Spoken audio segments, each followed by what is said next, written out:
Perkenalkan, saya Emo Aliazandro, mahasiswa Universitas Maritim Raja Arifajri, program studi Pendidikan Bahasa dan Sastra Indonesia.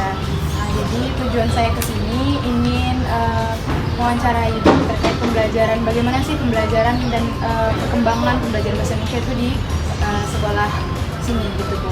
Sebelumnya boleh perkenalan diri dulu Bu? Ya, nama Ibu Renani Widiawati SPD. Kebetulan Ibu di sini mengajar bidang studi bahasa Indonesia di kelas 11 ya, mengambil di kelas 11.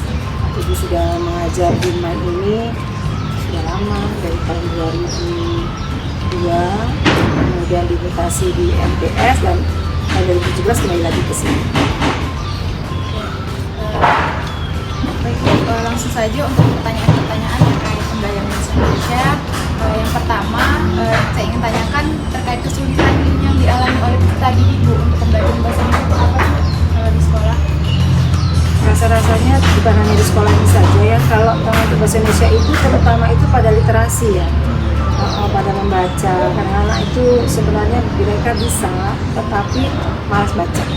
Kesulitannya di situ aja, di literasinya saja. Pada membaca ya Bu ya. Kalau faktor yang menyebabkan kesulitan itu sebenarnya apa Bu? Karena malas.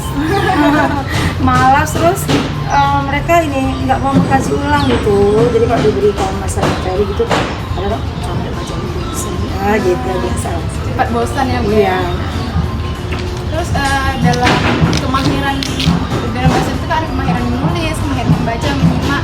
Dalam tadi itu yang memang diminati itu apa Bu? Dari tiga kemahiran tersebut. Kalau yang saya rasakan di sini ya, anak-anak itu yang banyak diminati menulis. Jadi saya memang setiap pagi itu membiasakan anak-anak itu 15 menit sebelum belajar itu mereka menulis. Misalnya minggu ini tulisnya pantun, nanti minggu depan puisi gitu. Walaupun tidak siap tidak apa-apa, nanti dilanjutkan lagi. Kalau ide itu muncul boleh dilanjutkan lagi. Kalau misalnya ide itu nggak muncul, ketika pertemuan berikutnya nggak apa-apa, diubah lagi, diganti saja dengan apa yang ada dalam benak anak-anak itu saat itu juga. Kalau perkembangannya kok kayak aja kan menulis nih gitu, entah menulis puisi atau menulis pantun gitu.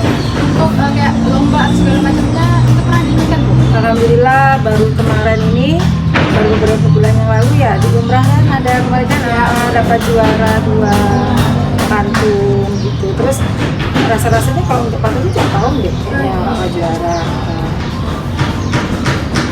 Untuk dalam Ibu lah sebagai guru bahasa Indonesia itu metode apa yang sering Ibu lakukan atau Ibu pakai dalam belajar bahasa Indonesia?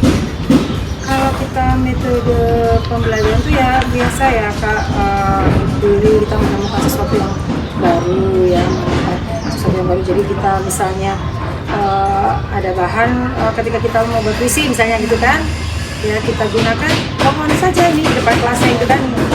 Dari pohon itu apa yang bisa kamu tuliskan dari pohon itu? Nah bisa sebetulnya medianya seperti itu. Metode dengan medianya ya berupa barang-barang hidup lah di sekitar kita.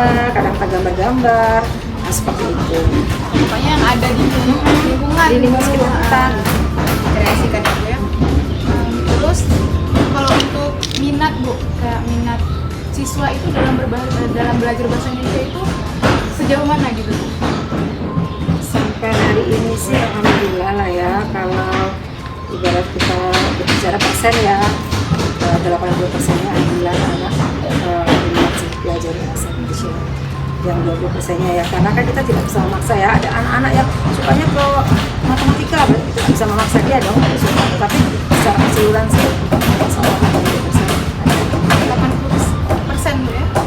Terus kalau palingan untuk faktor kayak penyebab mereka kalau di sini bahasa Indonesia itu diminati mana Bu? Karena diminati siswa itu terlalu minat atau memang kayak biasa-biasa aja ya sekedar belajar untuk mengikuti pembelajaran, atau kayak ada sesuatu hal yang dirasakan dari bahasa Indonesia itu gitu, kayak bakatnya gitu atau segala macam? ya ada sih beberapa, kita tidak bisa mengatakan semua ya karena anak belajar itu kan tidak bisa dia mahir sekali gitu ya. Tetapi tadi yang saya katakan itu dari 80% anak yang minat bahasa Indonesia itu, bahkan di antara yang 80% itu ada bakat gitu, misalnya menulis. Kemarin kan dia ikut menulis karya ilmiah gitu kan, karya tulis gitu kan. Alhamdulillah dapat 5 besar di Batam gitu. Jadi sebenarnya anak-anak ini kalau kita pandu ya, kita ini bisa ya. Hanya saja kan kadang kita tidak cukup waktu ya, kita solusikan hanya baca. Jadi ketika kita seperti tadi saya terutama di bahasa ini kan praktek saya kan waktu membuat proposal dan karya tulis, tapi yang betul-betul saya praktekkan dengan anak. Jadi nggak seperti itu, ya praktek dari mulai bab 1, bab 2, bab 3 sampai bab 4 sampai di hasil analisisnya. Sesuatu ya Bu ya. Terus kan kalau tadi kan anak itu lebih ke menulis Bu. Terus kan pasti ada di beberapa anak itu pasti yang kurang akan kemahiran menulis. Bagaimana solusi Ibu sebagai guru yang mengajar gitu? Kalau kita lihat dulu menulisnya ya Kak. Kalau misalnya untuk menulis karya tulis, biasanya anak-anak yang kurang ini ya kan, kita jadikan satu. Kalau dia diberikan dengan anak-anak yang pintar, itu dia akan mengikut dengan anak yang pintar itu. Dia akan melongo aja. Anak pintar itu yang kerja, tapi didukungkan jadi satu. Nah, dari satu itulah dia diberi beban yang sama, banyak sama. Dari situ dia akhirnya gimana tugas ini bisa selesai.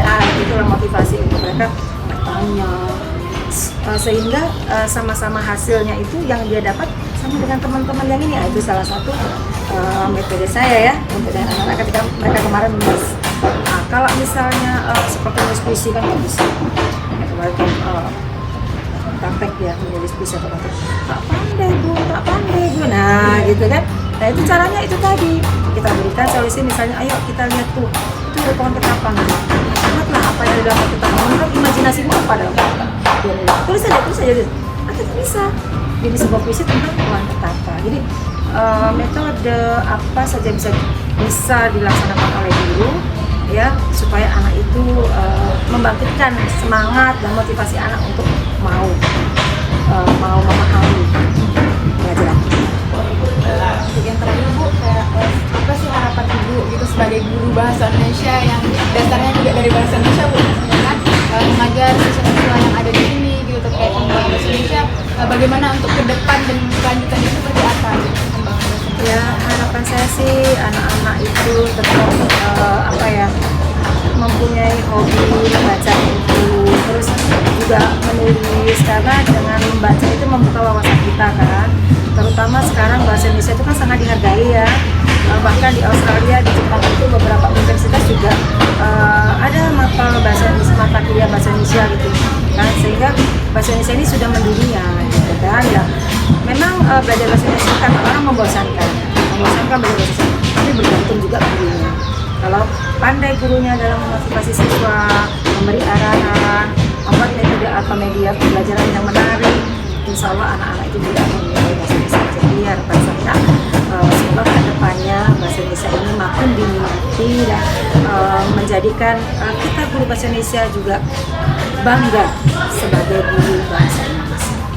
Oke baik, terima kasih. Mungkin hanya ini beberapa pertanyaan terkait perkembangan bahasa Indonesia yang dari saya.